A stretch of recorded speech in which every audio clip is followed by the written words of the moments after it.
Ciao, buongiorno ragazzi, thank you for tuning in to Inter Worldwide as we preview the all-important match day 2 game against Barcelona. I'm looking out at a crowd of favourites over here. Christian, the realest, Rivas, what's good, what's goody? Nothing. Look at Mario with the MTA card. Mario, thanks for tuning in, bro. How you doing? What's going on? Chilling. Man, not much. Man, we're cruising at the moment. Just a quick sentence or two from you both. How did you guys find the Sampdoria game? And Rivas, how does it feel to be 6 from 6, boy? It feels fantastic, sir. Man, that's real nice to hear. Mario, your thoughts on Sampdoria, man? 3-1 away from home. You like it? I was in and out of the game. I was watching on a party bus. So I caught like 20 minutes here. Did you watch any of it? I watched like the first couple goals, the first half, and that was it. Yo, hashtag white people shit. Nice. Well, we got Barcelona in 3 days' time, maybe even a little bit less. It's going to be a big one. We're going straight back to the Camp Nou, a place where we did have to go last season, and we didn't get any points. Goal from Rafinha, basically putting us to the sword there. But it's going to be a different look Barcelona, and I'm not sure about my two guests, but I'm actually pretty confident. Looking at the team that they may put out, they won't have Lionel Messi, but however, that will force them to play in an actual tactical system that just doesn't go through Lionel Messi, and that's it. So in terms of the threats where they're going to come from, I guess it's just going to have to wait and see. Christian Rivas, what are your thoughts going into Barcelona, man? You told us last time on the podcast that you know that this Barcelona's heading maybe for a little bit of a downward spiral. Do you think we can capitalize on that early? So, me personally, I think that they might draw. They're going to play for a draw. They know that they have to win, but they can't. They don't have the right players, the right system right now. It's too many injuries. So I think they're going to try and play for a draw. Knowing us, we're going to play for a draw too, so don't be surprised if it's 1-1. Fair call. Mario, just before we go into depth about the players and what we expect, a few brief thoughts, what's your prediction, man? I think Barcelona's garbage without Messi, and if they don't have Messi, I'm pretty confident that we can get even 3 points, regardless if we play for a tie or not. Yeah, absolutely. All right, going back to Christian, who do you think Antonio Conte is likely to line up with against Barcelona? We'll start from the back. Obviously, Handanovic, no ifs, ands, or buts about it. Christian Rivas, start us out on the back three, please. Skriniar, De Vrij, and Godin. We're going to go on the left, Asamoah. In the central mid, you're going to obviously have Sensi, Brozovic, Barella. Then on the right, I'm going to call D'Ambrosio starting because he's the GOAT. Up top, this is where it's going to be interesting. I'm going to call it now. Alexis and Lukaku. All right. Mario, you heard it straight from Rivas' mouth. Any chops or changes to the starting 11, or is that man for man how you line up? I think that's how we line up, pending if he wants to use Gagliardini or not for some odd reason. I feel like he's not, but at the same time, he could throw him in there for whatever stupid reason that he did last time. So the reason why I think he would throw him in there is for the physicality. We know that Gagliardini has that body, and he's just going to throw it around. That's the main reason I see that Conte puts him in a lot. Even though Barella is a physical player, in the game against Sampdoria, it was right to use Gagliardini because you want to say Barella for Juve and Barca. It makes sense. Yeah. Fair enough. Well, Gagliardini does have a little bit of the confidence of the goal that he scored against Sampdoria, so maybe we'll see him come on off the bench at some point. But knowing Conte, he does like to make aggressive substitutions like we saw against Sampdoria. I would line up man for man pretty much the same as the boys. Definitely Asamoah on the left ahead of Biraghi. Biraghi might offer a little bit more pace and might be a little bit more precise on his crossing, but Asamoah comes with that experience in the big games, and I just don't think Biraghi, after one start, is necessarily ready to start against Barcelona in the Champions League. Would you agree with that, Mario? Yeah, sounds about right. I don't think he's going to go too crazy with how he puts his lineup. Like I said, maybe at most we'll see Gagliardini just because defensively he might be a presence, just like, as Christian said, physically. But, it's up to him if he can keep the ball or not really.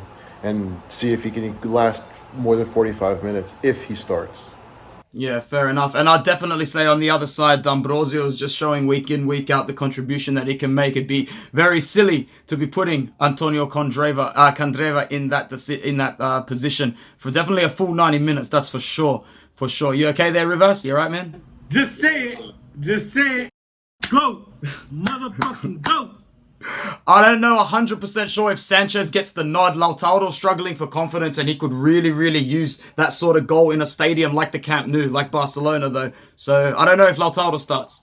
The reason why I say Alexi starts is, remember, unless they appeal that red card, which I feel was bullshit and it was a little harsh, you got to look at the weekend's fixture for Juve. So if you put Alexi starting in this match, it's not about giving Lautaro the confidence or anything. You're going to want to save him for the big game on the weekend. So yeah, you're right. Yeah, I didn't really think about that. You gotta look at the whole bigger picture and the logistics behind it. You're not gonna play Lautaro back to back like that in 2 big matches after he just started this weekend as well. Yeah. No, you're probably right. So it looks like we'll have a pretty stacked bench. And I said this before, a bench that looks like Gagliardini, that looks like Vecino, that looks like Sanchez, that looks like Politano. You know, we've got some players who will be very, very good off the bench. Moving on to Barcelona now, a Messi-less Barcelona. Mario, where do you see the risks, where do you see the dangers coming from in that Barcelona team? We know that their midfield with Busquets and Rakitic can look a little bit slow. Do you expect our midfield to be able to toughen them out and overrun them? Yeah, I think they'll be able to keep up. Our midfield has shown that they're more than competent to play with some of the biggest teams. They're just putting in the shift every game in and game out, no matter who it is. The small teams that always give us trouble. The big teams, who do we play that was a big team so far? These are nuts. True.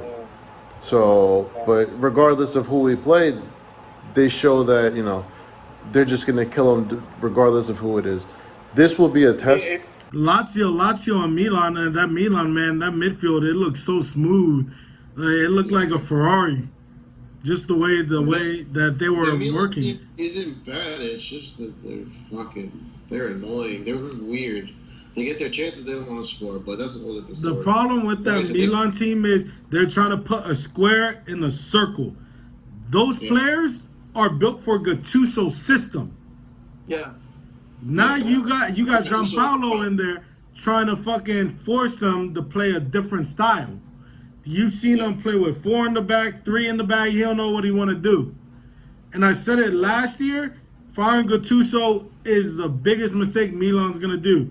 He deserved another season with a bit more money, man, and now they're figuring it out the hard way. But, that's a conversation for another video and another podcast in the next few weeks because I don't see them improving at all. We'll cover that. Barcelona's attack still might pose some threats in terms of, some pace down the wings. I'm not too sure who they're going to start, but we know that Antoine Griezmann is definitely going to be there. Sometimes it's hard to remember that he's formidable. Sorry? Isn't Griezmann in the midfield now? Like as an attacking mid? Yeah, kind of an attacking mid playing off Suarez. Yeah. You're right. So, I feel like in the midfield, he's more likely to just get eaten alive by someone. Brozovic. Brozovic will work him. Or even Vestino might even just put him in his pocket. I think Brozovic is going to strap him up, to be honest with you. He's just going to strap him up. Well, the only other midfielders that would pose any threat would be De Jong and Arturo Vidal. Not really Vidal I don't think he has the legs to run through our midfield. But, Frankie De Jong's still a good player and one to look out for. And in terms of other attackers... Is he even playing? I don't even know. I haven't really been following La Liga. I haven't even heard the kid's name all season. This is like the first time I've been hearing it. What about Dembele? Is Dembele going to play on the right? Dembele's been hurt. So's that 16-year-old. He's been hurt too. That 16-year-old's not playing. The one that they're all getting their nuts off on, he's not playing. He has a thigh injury. That's stupid. Yeah, because he scored 1 goal, right? Yeah. I don't know. Whatever. Yeah, this Barca team is pretty beat up, bro. Like, I don't see them really posing a threat. Even if Messi was there, if you could sit there and put 2 or 3 players on Messi, you would essentially shut down that Barca team. The problem with that Barca team is Piqué is trash. What's the other guy? Jordi Alba doesn't look the same as he used to. Umtiti is accident prone. Umtiti's not even playing. He's hurt. Who's the other kid? It starts with an L. Loser. Yeah, same thing. Whatever. But yeah, that dude, he doesn't even look that promising at all. Yo, this Barca team is right for the picking. Lenley. Lenley. I think that's The his thing name. is, if we're gonna do what we got to do, that's the big problem. Yeah. Well, hopefully Conte goes in for the kill, boys. I mean, as I don't think we're going to get an opportunity like this to turn over Barcelona at the new camp. But that's just what it is, man. It's Barcelona at the new camp. It's a great atmosphere, so anything can happen. Anyway, I'm pretty happy with what we've covered, man. I'm really looking forward to the game. Before we go, Christian Rivas, how do you plan on watching the fixture and where? Probably in my apartment on my 65-inch TV. All right, fair call. Mario, Gags? I'll probably be watching it on one of my 6 monitors at work. All right, cool. All good wins. All right, it'll be a nice and early wake up for us in Sydney, and I hope that we come to you with a positive result and a positive reaction afterwards. From all of us at Inter Worldwide, thank you to Christian Rivas. Thank you to Mario Gagliano. We'll speak to you very soon. Ciao. Bye.